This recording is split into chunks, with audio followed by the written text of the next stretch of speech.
2026 സ്വാഗതം ചെയ്ത് എരിയാൽ ജമാഅത്ത് English medium സ്കൂളിലെ കുട്ടികളൊരുക്കിയ 2026 മാതൃകയിലുള്ള ഡിസ്പ്ലേ ശ്രദ്ധേയമാകുന്നു.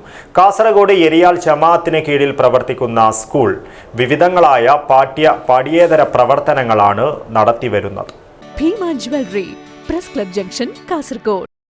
പുതുവർഷമായ 2026 സ്വാഗതം ചെയ്ത് എരിയാൽ ജമാഅത്ത് ഇംഗ്ലീഷ് മീഡിയം സ്കൂളിലെ കുട്ടികൾ ഒരുക്കിയത് 2026 മാതൃകയിലുള്ള ഡിസ്പ്ലേ.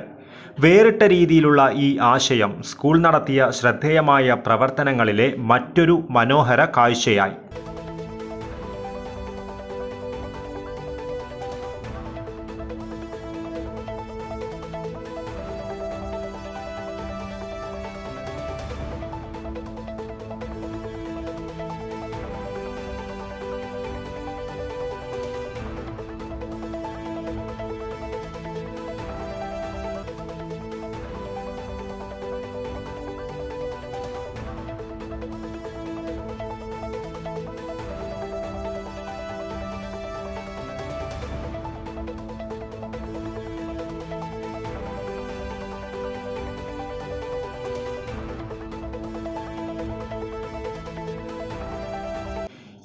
വർഷമായി കാസർഗോഡ് എരിയാൽ ജമാഅത്തിന് കീഴിൽ സ്റ്റേറ്റ് സിലബസ് അംഗീകാരത്തോടെ പ്രവർത്തിക്കുന്ന സ്ഥാപനമാണ് എരിയാൽ ജമാഅത്ത് ഇംഗ്ലീഷ് മീഡിയം സ്കൂൾ.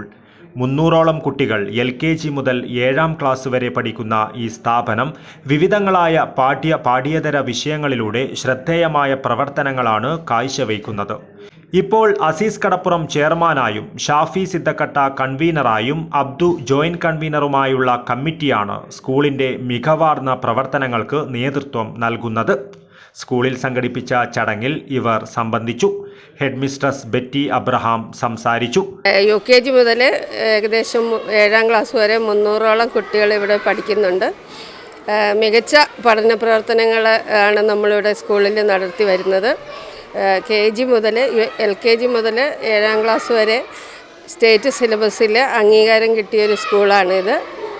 ഇവിടുത്തെ കുട്ടികളുടെ വിദ്യാഭ്യാസപരമായും മറ്റ് എല്ലാ ഉന്നതിയിലെത്തിക്കാൻ വേണ്ടി സജീവമായിട്ട് ഇവിടുത്തെ സ്കൂൾ മാനേജ്മെൻറ്റ് കമ്മിറ്റിയും അതുപോലെ തന്നെ അധ്യാപകരും അനധ്യാപകരും എല്ലാവരും വളരെ ഊർജ്ജസ്വലമായിട്ട് പ്രവർത്തിക്കുന്നുണ്ട്. ഇത് നമ്മൾ ആരോഗ്യ കായിക വിദ്യാഭ്യാസത്തിൻ്റെ ഒരു ഭാഗമായിട്ട് കൂടി നമ്മൾ കുട്ടികളെ മുന്നോട്ട് കൊണ്ടുവരാൻ വേണ്ടിയിട്ട് പട്ള ഗവൺമെൻറ് ഹൈസ്കൂളിൽ നിന്നും റിട്ടയറായ ലക്ഷ്മണൻ എന്ന് പറയുന്ന ഫിസിക്കൽ എഡ്യൂക്കേഷൻ മാഷിൻ്റെ സഹായത്തോടെ നമ്മൾ 2026 വരവേൽക്കാൻ വേണ്ടിയുള്ള ഒരു ഡിസ്പ്ലേ ആണ് ഇത്. അദ്ദേഹം കഴിഞ്ഞ 1 മാസത്തോളമായി കുട്ടികൾക്ക് ഇടയ്ക്ക് വന്ന് വിവിധ തരത്തിലുള്ള പരിശീലനങ്ങൾ നടത്തി വരുന്നുണ്ട്.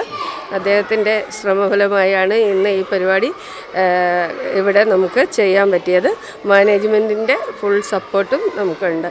സ്റ്റാഫ് സെക്രട്ടറി പത്മിനി സ്വാഗതവും SRG കൺവീനർ നാസിറ നന്ദിയും പറഞ്ഞു. News bureau, Kasaragod.